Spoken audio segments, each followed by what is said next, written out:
I can assure you that my recent experience during a taxi ride home is as real and chilling as it gets. Let's dive into the details without delay. I work as a TA at my university, and since the professor's disappearance, I've been burning the midnight oil, trying to keep things afloat. Normally, catching the bus home wouldn't be an issue for me, but lately, my work has kept me at the university well past midnight. Thus, relying on taxis became my only option, despite being your typical cash-strapped college student.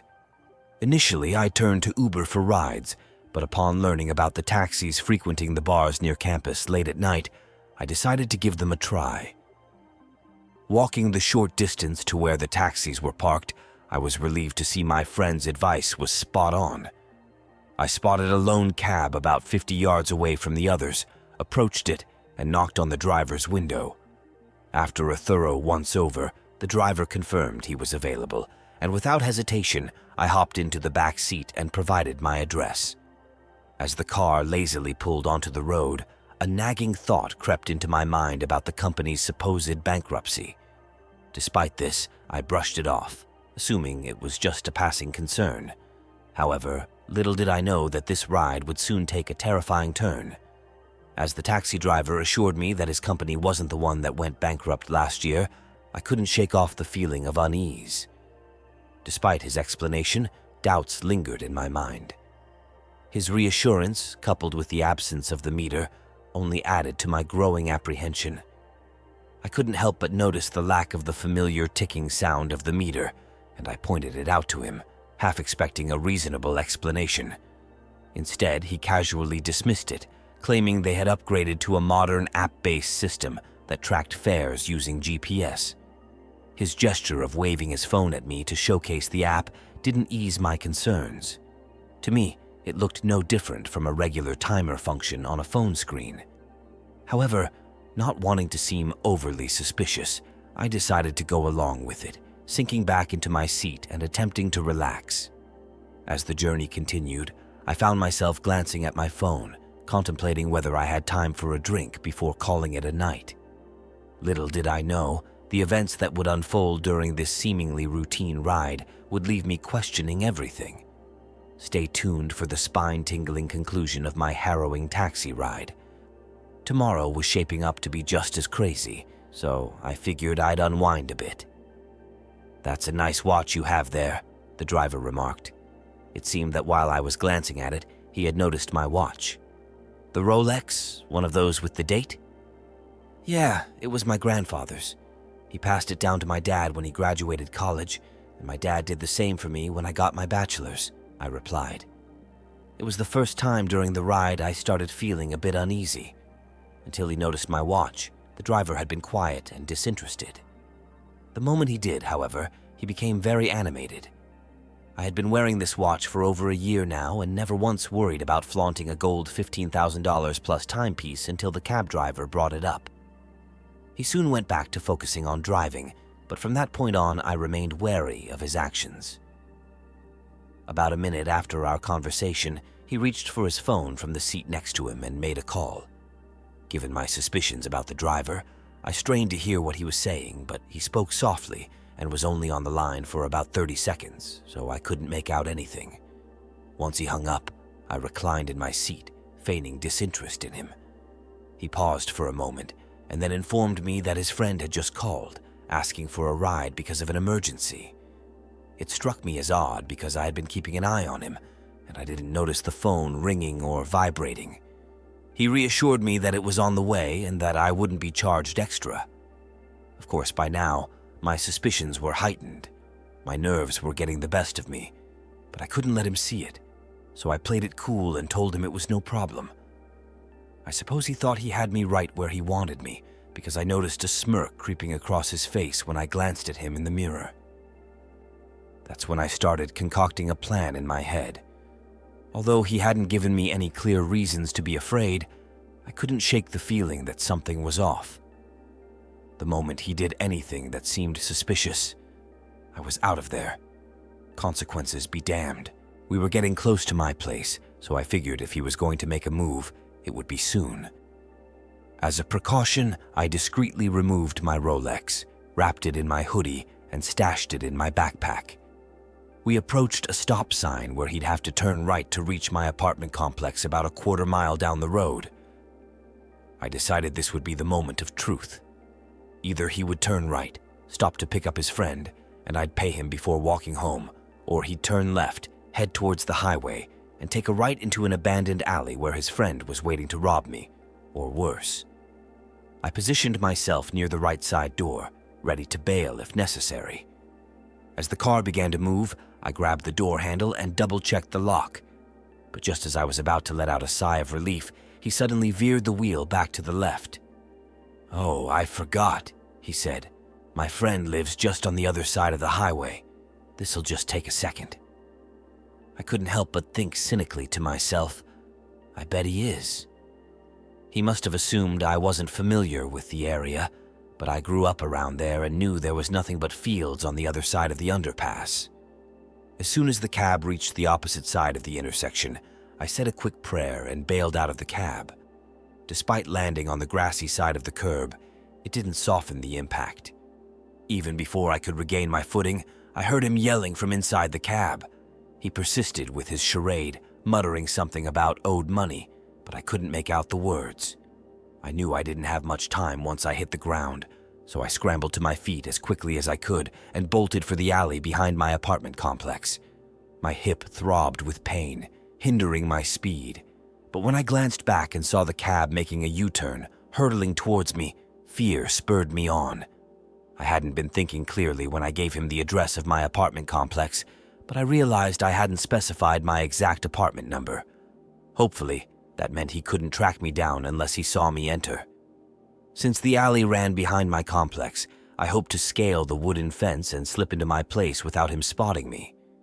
I knew he was familiar with the general vicinity of where I lived, so when I noticed his headlights pausing at the end of the alley before speeding off again, I guessed he was attempting to cut me off. My lungs burned as I sprinted as fast as my aching hip would allow. About 3/4 of the way down the alley, I could make out the lights of my complex on the other side of the fence. Peering ahead, I expected to see headlights, but there were none. The possibility of him lurking on the other side of the fence sent shivers down my spine, but I knew my only sanctuary was my apartment. Despite my lack of prowess as a jumper and the intimidating 8-foot height of the fence, I didn't hesitate.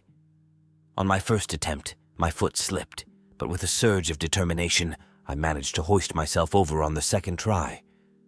Relief washed over me when I saw the board spanning the gap, providing a foothold to descend safely. I was doubly relieved not to spot his car waiting for me once I was on the other side. With my feet firmly back on solid ground, I took a moment to catch my breath and survey my surroundings.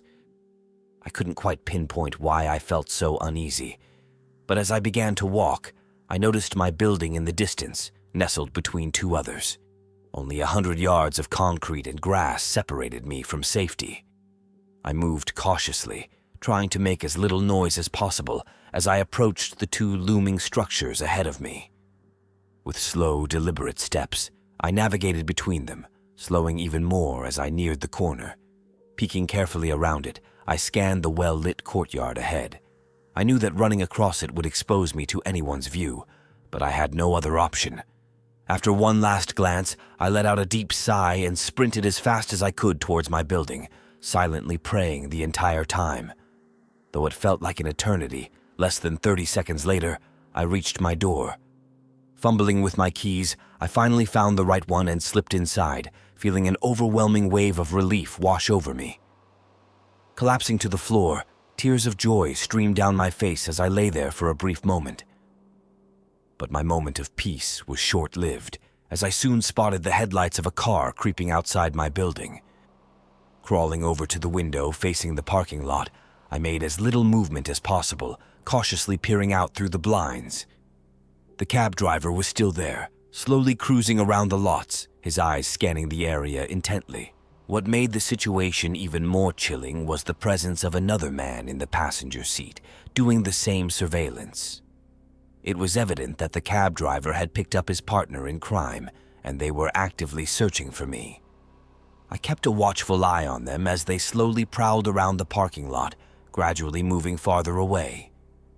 Too afraid to risk turning on the lights, I remained huddled in the darkness until I eventually drifted off to sleep.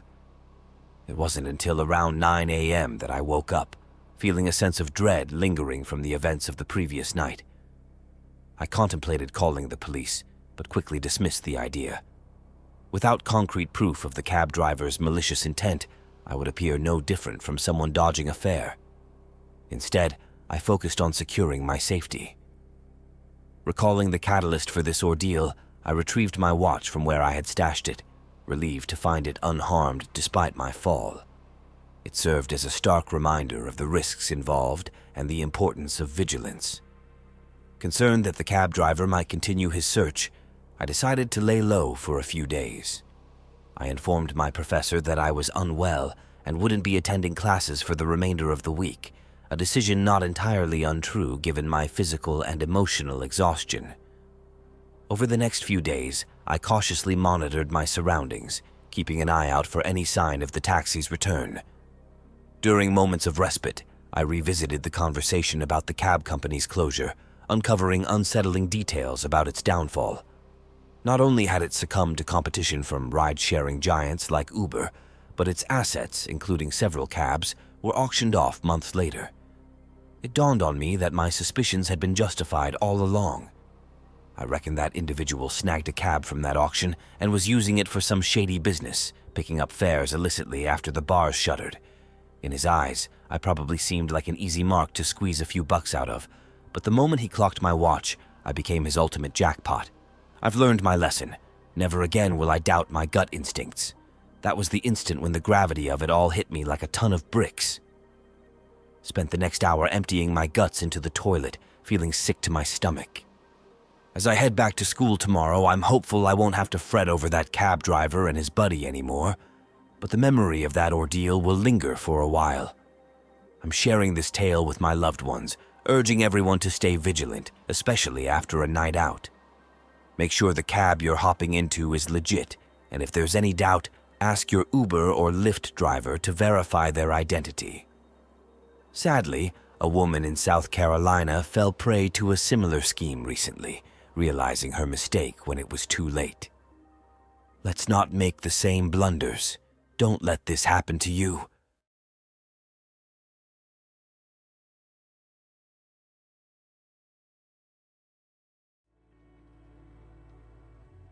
Hey everyone, today I want to share a story from 4 years ago when I was just starting out as an 18-year-old college student. You know how it is in May, right? It's crunch time with finals looming, and that means burning the midnight oil in the campus library. So picture this. It's late, the library is emptying out, and I realize I'm stranded without a ride. My friend had left hours ago, leaving me carless. With no other option, I had to call an Uber to get back to my off-campus apartment. As I stepped out into the library parking lot at 11:15, I saw my Uber pull up. It was a sleek Toyota Camry, and the driver introduced himself as Adam. Everything seemed normal at first, so I hopped into the back seat and off we went. For the first 5 minutes, there was nothing but silence between us. But then, out of nowhere, Adam started asking me questions. At first, it was harmless small talk, but soon it took a strange turn. As we continued the ride, Adam's demeanor seemed off. His questions became more personal, and I couldn't shake off this unsettling feeling. It felt like he was prying into my life in a way that made me uncomfortable. Despite my growing unease, I tried to brush it off. But then things took a bizarre turn when Adam made an unexpected detour, claiming he needed to stop at his place. Red flags started popping up in my mind. When we finally arrived at his house, Adam made a proposition that sent chills down my spine. It was at that moment I knew I had to get out of there. With trembling hands, I made a split-second decision to flee the scene. But the ordeal didn't end there. The following night, I found myself face-to-face with Adam again, this time at my doorstep, holding something in his hand. The fear that gripped me was unlike anything I had ever experienced before. It was a terrifying ordeal, one that left me shaken to the core. Looking back, I realize how important it is to trust your instincts and prioritize your safety, especially when dealing with strangers. So let this be a cautionary tale to always stay vigilant and trust your gut instincts. His first inquiry was whether I was a student. a question that seemed rather pointless considering I had just been picked up from a college library. Then he delved into how my classes were going and my age. I didn't appreciate the latter question, so I fibbed and claimed to be 23 instead of 18. It was around this point that I noticed something unsettling. He would constantly peer at me through the rearview mirror as he spoke, and whenever he finished speaking, there was this strange, eerie smirk plastered across his face. His line of questioning was becoming uncomfortably personal for someone whose only connection with me was supposed to be a brief 10 to 15-minute drive. He probed into my dating life at school, and although I wished to ignore his inquiry, I found myself reluctantly responding that it wasn't bad. Looking back, I realized I should have fabricated having a boyfriend, but for some reason that didn't occur to me at the time. He shifted from asking questions to making remarks, like how he used to be a notorious cheater in college, and asked if I had ever cheated. Nervously, I chuckled and admitted to doing so once or twice. Then he took it a step further, asking if I'd ever cheated on a boyfriend. I adamantly denied it. At this point, we were halted at a red light. I tried my best to avoid meeting his gaze in the rearview mirror, but my curiosity got the better of me, and I stole a glance. Sure enough, he was staring at me, complimenting me on my appearance. It was incredibly unsettling, even though I knew it was bound to happen eventually. With just 2 minutes left in the ride, I noticed he veered left instead of right at an intersection. I spoke up, informing him he was going the wrong way. He nonchalantly responded that he needed to make a quick stop at his place. Despite my plea to drop me off first, he insisted his house was just a minute away. As we pulled up in front of his house, he invited me inside, claiming he had alcohol and food if I wanted to unwind after studying. I was at a loss for words. Every instinct screamed at me to flee, but fear held me back. All I managed to say was, "Please, just take me home." He chuckled and promised he'd be right back. He disappeared into his house, and that was my cue to bolt from the car and start running. I didn't necessarily think he had intentions to harm me, but there was something about him in the whole situation that set off alarm bells in my head. All I knew was that I needed to get out of there as fast as I could. Shortly after, my phone buzzed with a message from Adam, the driver. It sent shivers down my spine. He had the audacity to text me, saying, "You know I have your address, hot stuff." That message propelled me into a full sprint. I canceled the ride immediately to cut off any means of contact with him. I made it back to my apartment in a matter of minutes, although running with my backpack was no easy feat. But thank goodness for cardio, right? As I approached my duplex, I scanned the area for any sign of Adam's car. Thankfully, he wasn't parked in front of my house, so I held on to hope that he wouldn't show up. I wasted no time in reporting the incident on Uber's website, detailing everything that had transpired, including a screenshot of Adam's threatening message claiming he had my address. It was a necessary step to ensure my safety and hopefully prevent others from experiencing a similar ordeal. The next day, Uber reached out to me, informing me that the driver had been removed from the platform. They emphasized that if there were any further contact, I should immediately reach out to the authorities. Now, fast forward to the following night. My roommate wasn't home because she was spending time with her romantic interest. It was around 8 to 9 in the evening, so it seemed late for unexpected visitors. Suddenly, there was a knock at the front door, followed by the doorbell. I hesitated, wondering who it could be at that hour. I called out through the door, asking who it was. A man's voice responded, claiming he had found something that belonged to me. I pressed for more information, asking who he was and what he had found. But all he said was, "Just open up, I'll show you." It was unnerving, especially considering the late hour. Feeling uneasy, I glanced through the window next to the door and saw Adam, the Uber driver, lurking to the side as if trying to conceal himself. He was holding something, but from my vantage point, I couldn't discern what it was. Frantically, I reached for my phone to dial 911. Without delving into all the terrifying details, I pleaded with the operator to dispatch police to my apartment immediately. Unfortunately, by the time the police arrived at the duplex, the knocking had ceased, and Adam was nowhere to be seen, at least not on the front porch. However, I couldn't shake the feeling that he had spotted the police cars parked outside, as he never returned after that. Following up with both Uber and the police, I found myself in a whirlwind of reports and investigations. Yet without concrete evidence linking Adam to the incident at my front door, pressing charges was out of the question. With the semester coming to a close and the lease ending, I decided to retreat to the safety of my home for the summer. I left no trace behind, hoping to evade any further encounters with Adam. Or so I thought.